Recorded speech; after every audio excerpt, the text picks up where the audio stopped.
Psychoanalyst, and psychoanalyst is someone who practices a certain kind of talk therapy.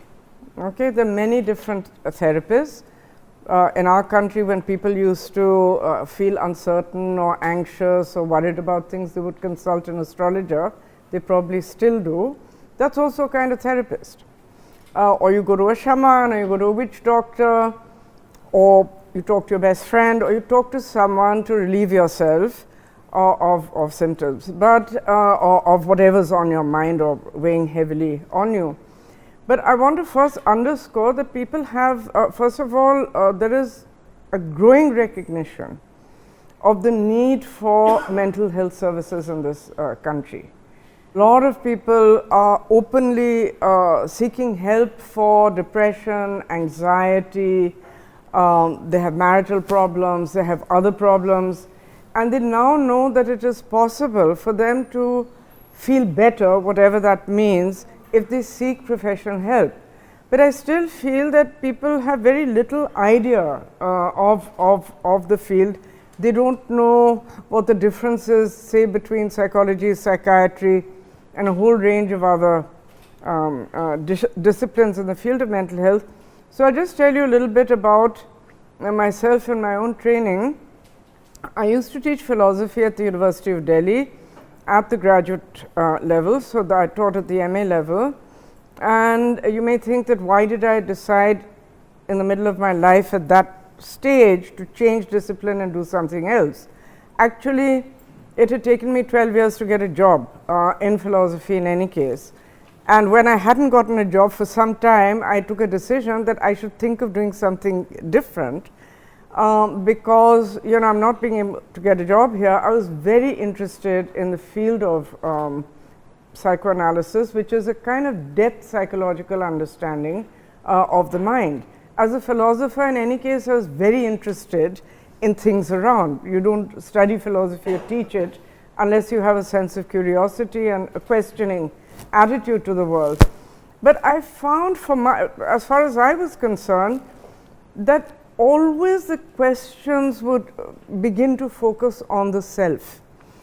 It would, you know, instead of being so interested in the external world, I was much more interested in what people's orientation to the world was, on how people thought and felt and behaved.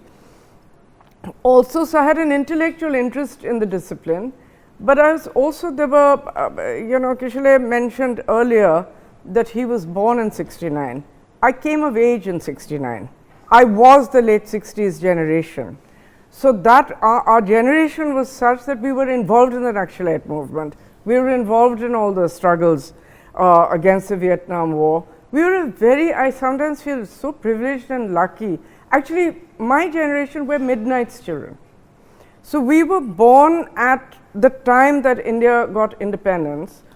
All our families fought for independence. A lot of our family members went to get knowledge that was missing in India and brought it back.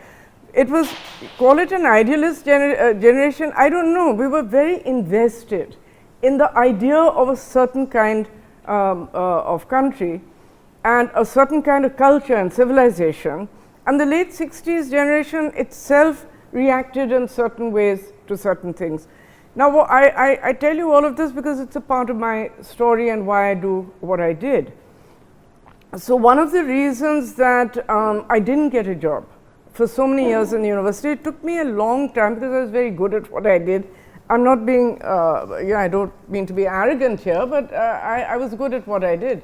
I couldn't understand why would the philosophy department not want someone like me to teach, because you didn't have the best of teachers in such departments then.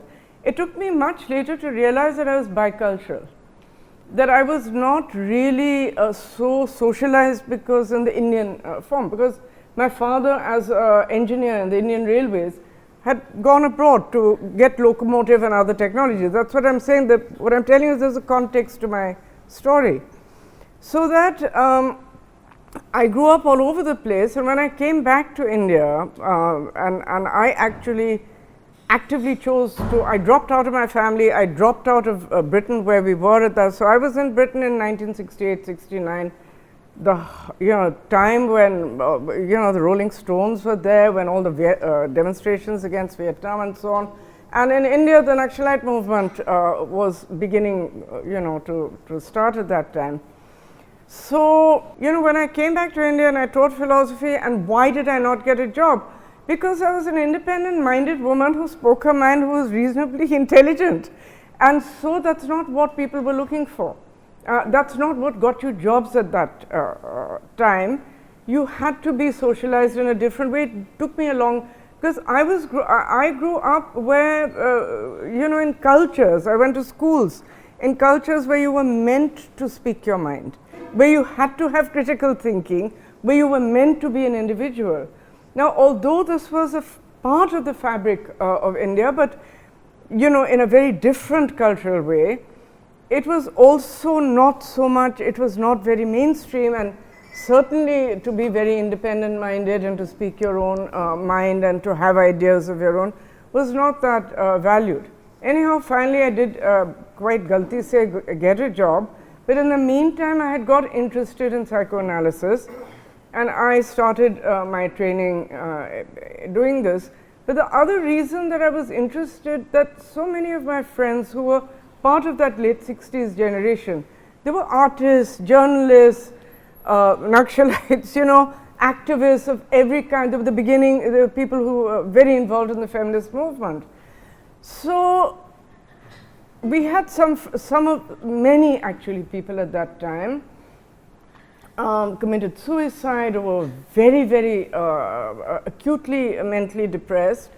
And I was personally involved in the case of a very close friend who came to where I used to stay with my then live-in partner.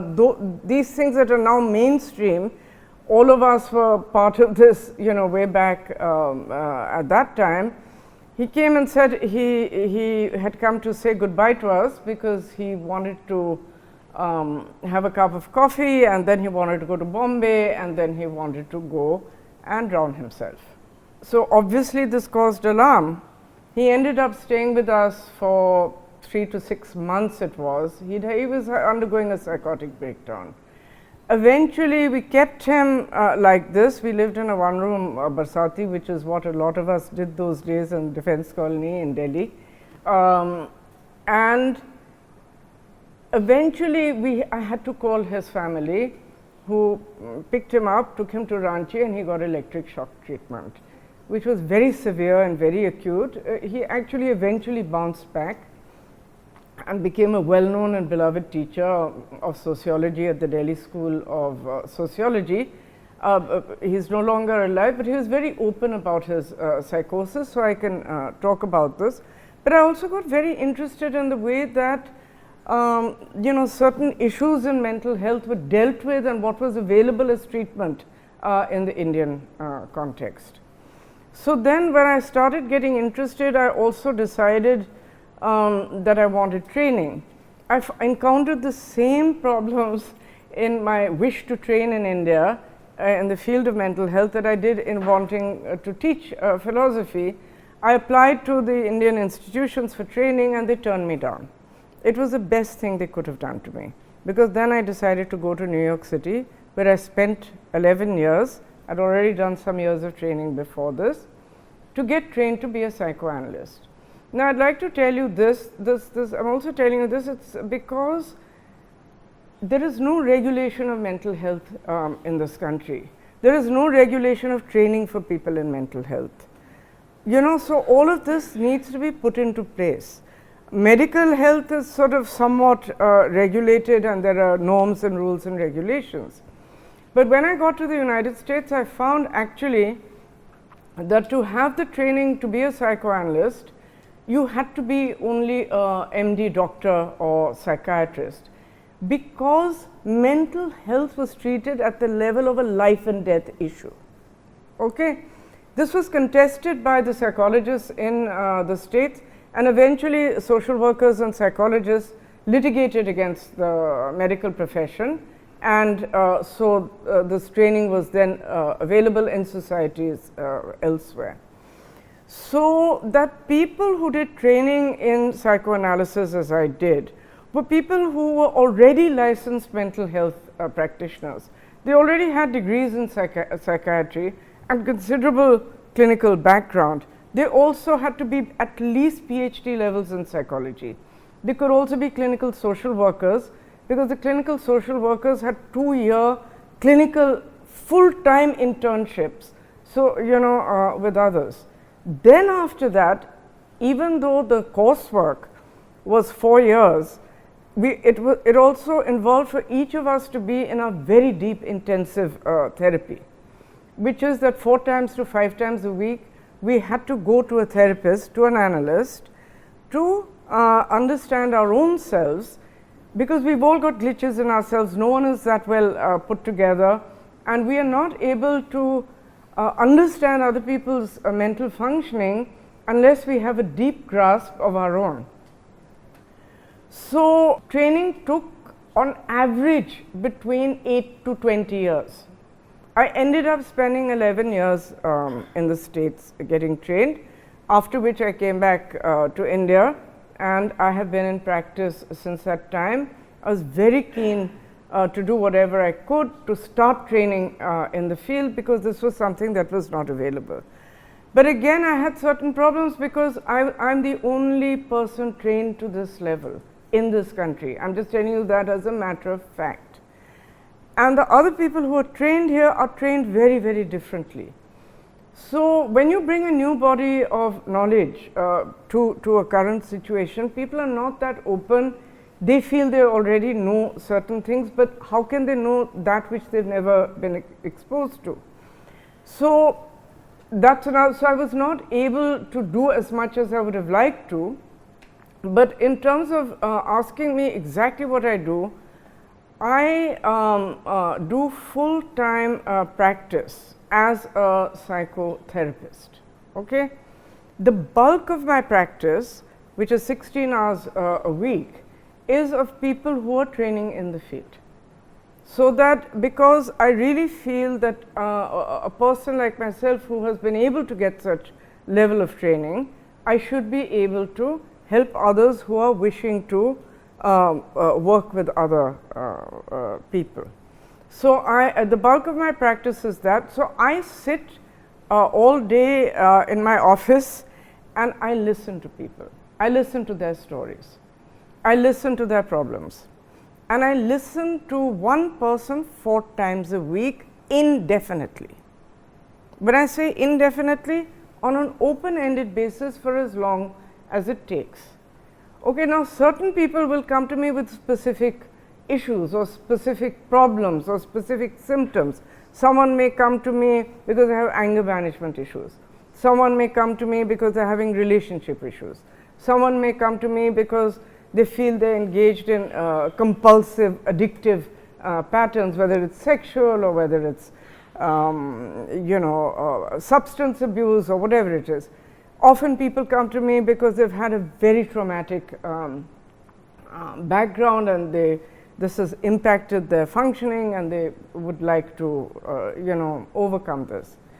Now, those of us who are trained as analysts, what we do is that psychoanalysis, and I come out of the Freudian tradition. There are 2 depth psychological traditions of psychoanalysis. One is the Jungian and one is Freudian. Both have been around a long time. What has gotten more credence is the Freudian, because there are societies all over the world. But psychoanalysis has never or very rarely been taught in a university. They have been taught in institutes, partly because the ideas that Freud came up with, which was the idea of infantile sexuality, that we are born as sexual beings. We are and the way that we interact with our parents and others in early life affects our bodily, psychological, emotional and other functioning. Some and partly this is sexual. He also found that when he worked with patients, the bulk of his patients had all kinds of problems relating to their sexual functioning. So, sexuality at that time being such a big issue, this was considered shocking and it was not something that was taught in a university system. So, even though now many of the psychoanalytic institutes may have some affiliation, they are still taught psychoanalysts who do clinical and theoretical training based on their understanding of the formation of personality and on the way people's behavior and the way people's psychic structure and personality is formed. A lot of this we believe happens in the very early part of life. Freudian psychoanalysis has been around for almost 150 years. There are many different theoretical strains and tendencies. So, we use our understanding of people's let us say development, maturational process and the unconscious and fantasy components of this, and we use the relationship that develops between the practitioner and the patient, because what they will bring, their wishes, their desires, their personality traits, whatever they are, they will bring to their work with the practitioner. So, we use that in understanding and trying to help our patients. Should I end at this point? It was a pleasure to talk to you. Thanks for all your questions. Bye bye. Pleasure to have you. Thank you.